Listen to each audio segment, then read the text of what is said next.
There will be people who say, "My love, don't leave me like this, my love, I'm in pain," then wriggle like rosary beetles. You can say you'll improve.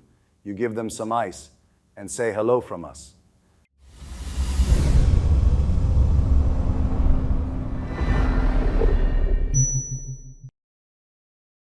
Again, I continue to share with you unique and intellectual information that is never taught at school or at work. Today's topic is semen retention. Is it harmful? Is it healthy?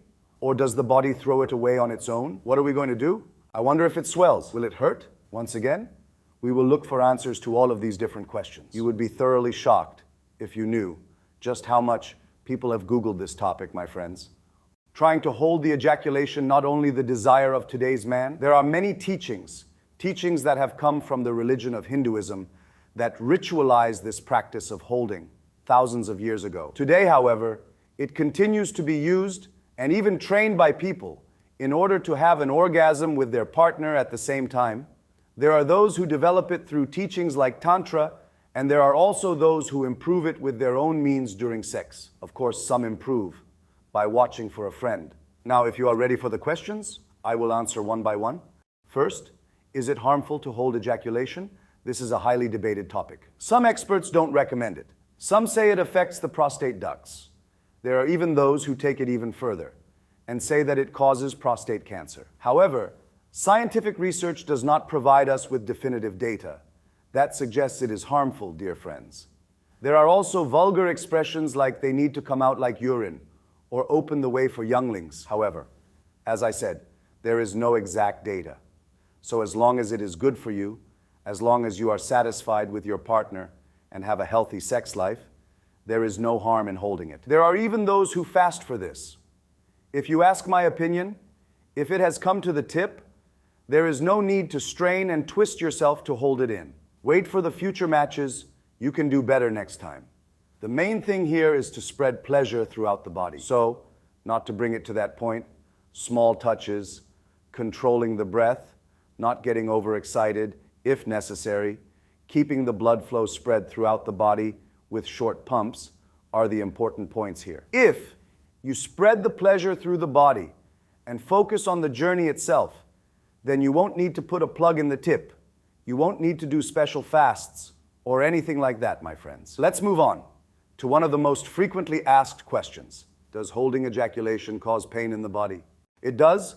This is called blue balls, that is blue testicles, which is the common name people use for what is scientifically called epididymal hypertension. So we call the whole epididymal hypertension the blue balls. It can't be helped. The summary is, during sex, the epididymis, the ducts that carry sperm, become overloaded, causing pain in the body. I mean, just so you can picture it in your mind, it's much like a gridlock during rush hour, right when everyone gets off work. At Besiktas, traffic is stuck badly, so it can cause a lot of pain to the body for hours. The pain is usually dull, but can sometimes be very sharp, depending on the density of the ducts that carry it. It is a type of pain that usually goes back and forth between the abdomen and groin areas and our erogenous zones. There may also be a feeling of fullness in one testicle, sometimes in both, but there are no huge swellings. Despite the name, the condition blue balls doesn't actually make the testicles turn blue or anything like that, friends. It usually passes after ejaculation, then relieves and relaxes. It does not cause pain that will prevent sexual intercourse for long hours, long days, etc. If you are encountering such things, then there might be a bigger problem. Please consult an expert on those issues. There will be some people here who are after their livelihood, or there will be some naive people. There will be people who say, "My love, don't leave me like this, my love, I'm in pain," then wriggle like rosary beetles. There is no such thing, my friends. No one has to ejaculate, so it's not a necessity. There are even such philosophies that have made it teaching. You can say you'll improve, you give them some ice, and say hello from us. Now, let's get to the next point. In relation to this, why do we have wet dreams? Wet dreams come to our aid if we try to hold back and control our ejaculation for long periods of time to relieve the pressure. Studies have found that on average, 8% of dreams are about sex, Some people may have 100%, but we're not concerned with them. In the same study, 4% of women and of men having orgasms or ejaculations during these dreams. It's especially common when your hormones skyrocket, your body is being transformed, when pieces fall into place during puberty. That is when wet dreams occur the most. But also in adults, especially if they are sexually active, then the chances of having wet dreams increase, or if they can't have it, such as during military service. However, as we get older, sleep orgasms occur less frequently. The reason for this, again, is hormonal. As you get older, your hormone levels stop getting out of control, and they enter a nice, comfortable flow along with you as you take control of it. These wet dreams are things that can be seen in both women and men. Studies have shown that most women experience at least one wet dream before they turn the age of 21. In addition, a study in the Journal of Sex Research was conducted in 1986. She also says that women of university age definitely have wet dreams at least once, especially during periods such as dormitories or military service, when people have little access to sex but still want it. The likelihood of a wet dream increases. Why? Because if you squeeze something, it will want to come out just as violently.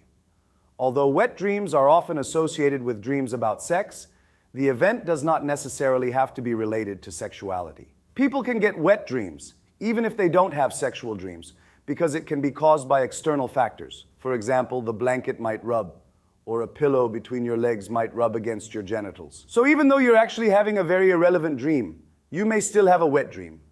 Now let's get to the other question.